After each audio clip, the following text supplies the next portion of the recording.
Muy buenos días, amados de Mesa de Alfarero, mañana linda, para sentarnos juntos, a alabar, a bendecir el nombre del Señor, a celebrar que Cristo vive en tu corazón, que Cristo vive en el mío. Y por qué no pensar en la cruz, en ese sacrificio de la sangre de Cristo para no tenerlo en poco a Él, a su nombre, porque como mirábamos ayer en Hebreos 1:26, dura cosa caer en manos del Dios vivo. Amados de Mesa Alfarero, si hoy miramos la cruz, nuestras vidas tienen que ser cambiadas.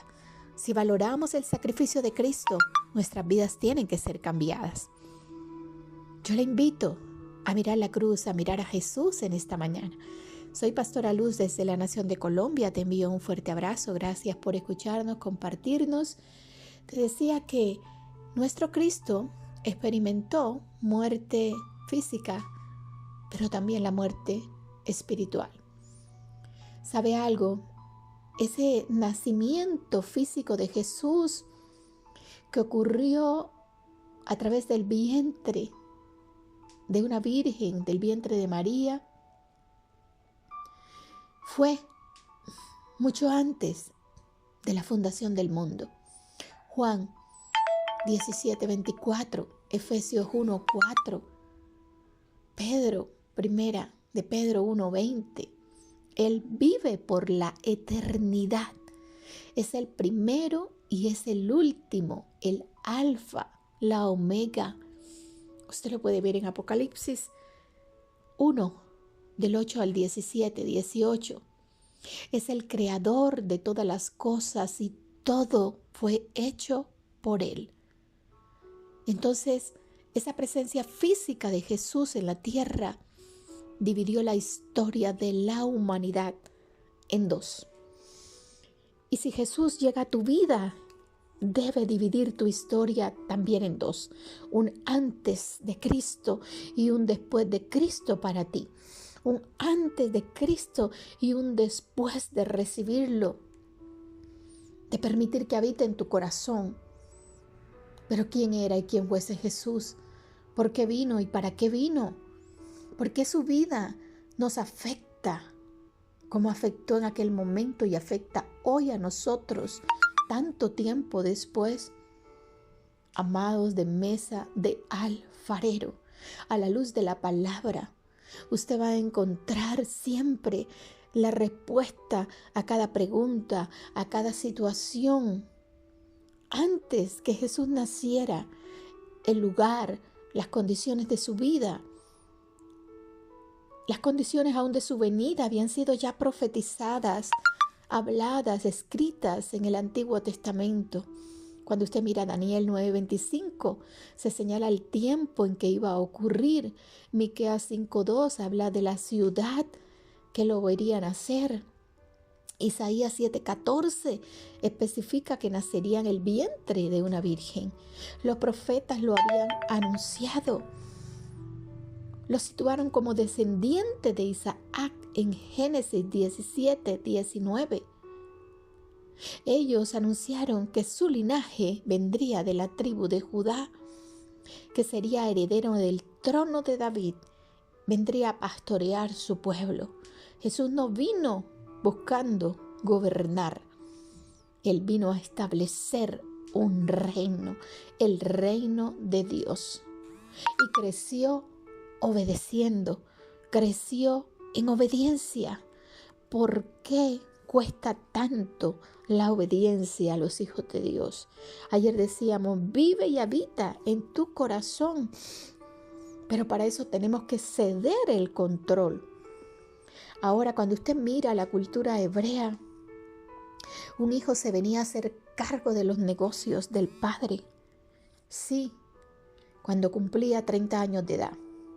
Era esa la edad que Jesús tenía cuando Él empezó su ministerio. Usted lo puede leer en Lucas 3:23.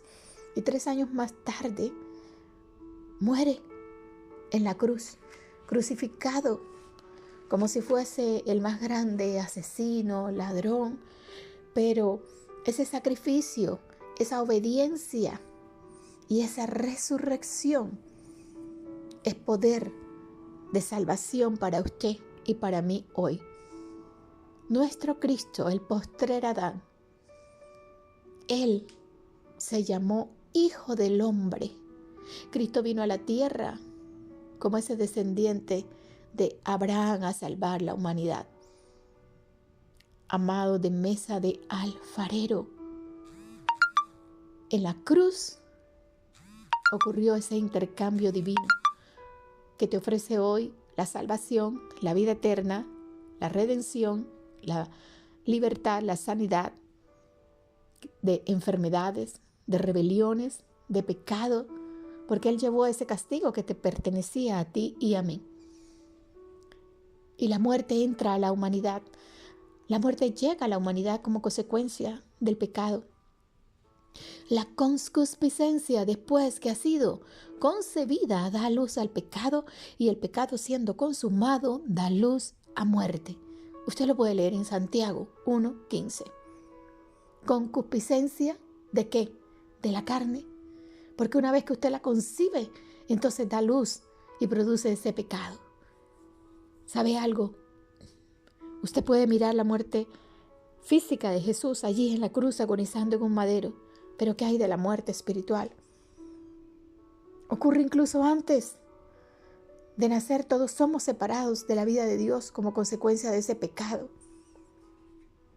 Fue el tipo de muerte que sufrió Adán cuando pecó contra Dios, allí en Génesis 2:17.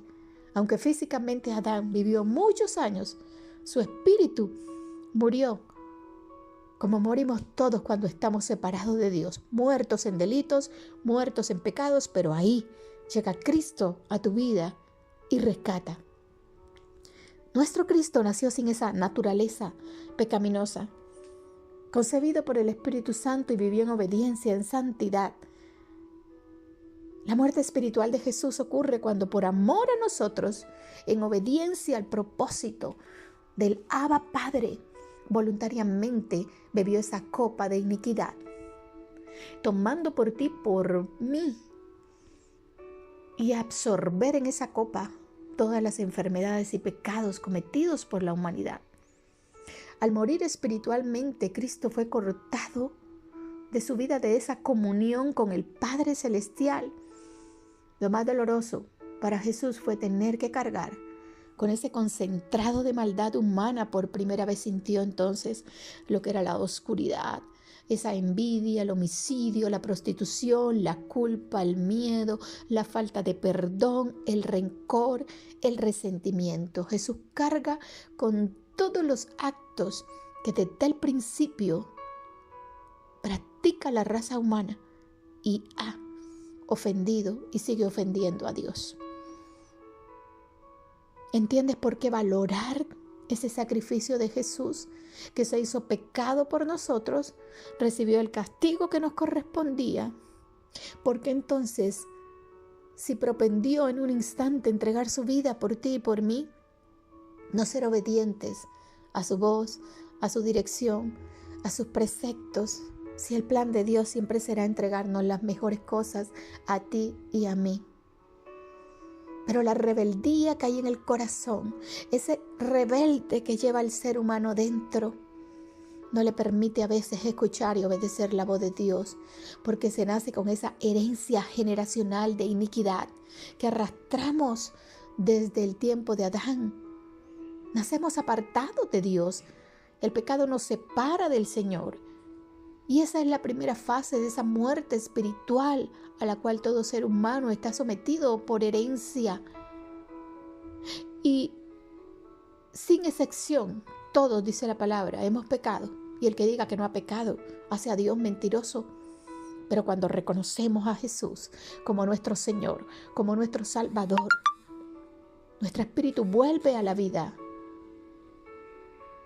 Entonces tenemos esa vida espiritual cuando estamos unidos a Cristo. Si esa unión se rompe, la vida espiritual también se rompe. Amado de mesa de alfarero, vamos a cuidar de caer en muerte espiritual. Vamos a cuidar de no volver a tomar ese hombre viejo que se ha dejado un día colgado en el madero. Vamos a propender realmente por ser oidores y hacedores de la palabra. Vamos a propender porque toda máscara, toda careta y toda apariencia de piedad se vaya de nuestras vidas, que realmente hoy en esta mañana podamos mirar a Jesús y nuestras vidas puedan ser cambiadas a la estatura, al tamaño, a esa vasija que papá está formando aquí en la mano y mesa de alfarero. No te desconectes, que nuestro devocional se pone cada día mejor. Te envío un fuerte abrazo desde Colombia y mi oración que puedas mirar a la cruz, que nuestras vidas puedan ser transformadas, que realmente vivamos esa vida espiritual que el Padre quiere, que realmente pueda salir de ese sistema, de este mundo, y que toda mentira del enemigo pueda ser quebrantada en esta hora en el nombre poderoso de Jesús, para que se cumpla esa eternidad de Dios en tu vida y puedas caminar en ese futuro glorioso que papá tiene para nosotros aquí y ahora. Mil bendiciones para ti y un excelente día en el nombre de Jesús.